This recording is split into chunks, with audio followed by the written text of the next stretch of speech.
आप सभी को प्रभु यीशु मसीह के मधुर नाम में जय मसीह की। आपने देखा होगा थंबनेल में प्रभु यीशु मसीह गेहूं, आटा और रोटी है। Jesus Christ is wheat, floor and bread. शायद आपको यह शब्द देखकर सुनकर अजीब लगा होगा। क्या प्रभु यीशु मसीह गेहूं, आटा और रोटी है? क्या आप सोचते हैं प्रभु यीशु मसीह किस तरह का गेहूं, आटा और रोटी है? प्रभु यीशु मसीह क्या स्वर्गीय या पृथ्वी की गेहूं, आटा और रोटी है?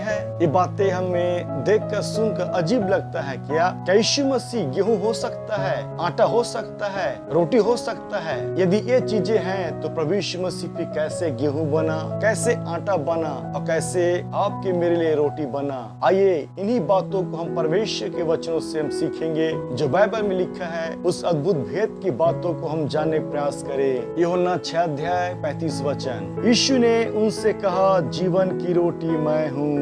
प्रभु यीशु मसीह ने डिक्लेयर किया, घोषणा किया कि जीवन की रोटी मैं ही हूँ। अब सवाल है, क्या रोटी पेड़ों में फलता है या फिर रोटी किस चीज से बनता है और कैसा बनता है? डायरेक्ट रोटी हमें पेड़ों में नहीं मिलता है न पौधों में। उससे पहले हम पीछे मुड़ के देखें रोटी कहाँ से आता है, उन बातों को हम जानने का प्रयास करें। प्रभु यीशु मसीह ने कहा, जीवन की रोटी मैं हूँ। परमेश्वर के महान भेद की बातें बाइबल में लिखा है, उन बातों को हम जाने और सीखे। यूहन्ना 12 अध्याय 24 वचन। मैं तुमसे सच सच कहता हूँ कि जब तक गेहूं का दाना भूमि में पड़कर मर नहीं जाता वह अकेला रहता है, परंतु जब मर जाता है तो बहुत फल लाता है। फिर प्रभु यीशु मसीह ने ये बातें अपने बारे में कहा। प्रभु यीशु मसीह गेहूं का दाना है और प्रभु यीशु मसीह ही गेहूं है। अक्सर हम बहुत से बातें हम समझ नहीं पाते परमेश्वर वचन से, और यही गलती भूल यहूदी लोगों ने भी किया।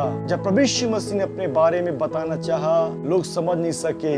यूहन्ना 2 अध्याय 19 वचन। यीशु ने उनको उत्तर दिया, इस मंदिर को ढा दो और मैं इसे 3 दिन में खड़ा कर दूंगा। यहूदियों ने कहा, इस मंदिर के बनाने में 46 वर्ष लगे हैं और क्या तू उसे 3 दिन में खड़ा कर देगा? परंतु उसने अपनी देह के मंदिर के विषय में कहा था। ये होती है समझ का फेर। यहूदी उतना बुद्धिजीवी लोग थे, उतना धर्म ज्ञाता, शास्त्रों ज्ञाता थे, लेकिन प्रभु यीशु मसीह बातों को समझ नहीं सके। इसलिए कहे कि इस मंदिर को बनाने में 46 वर्ष लगे, लेकिन प्रभु यीशु मसीह ने अपने देह के बारे में कहा।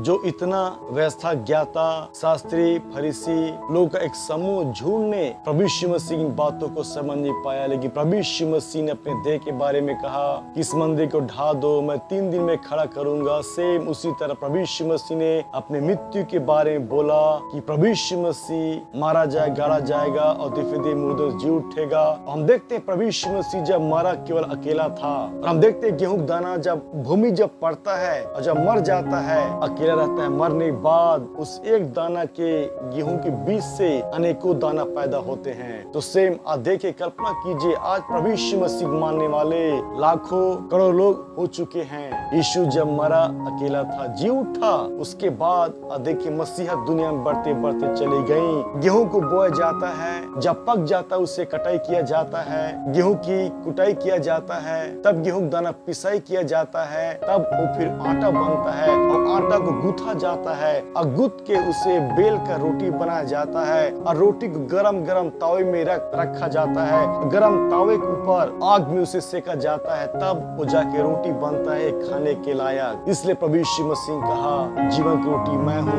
कल्पना कीजिए, प्रभु यीशु मसीह दुनिया में हमारे लिए आया, वो मारा गया, गाड़ा गया, कुचला गया, घायल किया गया, ताड़ना पड़ी, आपके मेरे उद्धार, मुक्ति, मोक्ष, शांति, अनंत जीवन के लिए महान दुख को सहा। वो दुख की आग रूपी भट्टी में यीशु मसीह तपाया गया और तब जाके आपके मेरे लिए जीवन की रोटी बना। इसलिए प्रभु यीशु मसीह कहता है कि जीवन की रोटी मैं हूँ। प्रभु यीशु मसीह गेहूं है, वही आटा है, वही जीवन की रोटी है।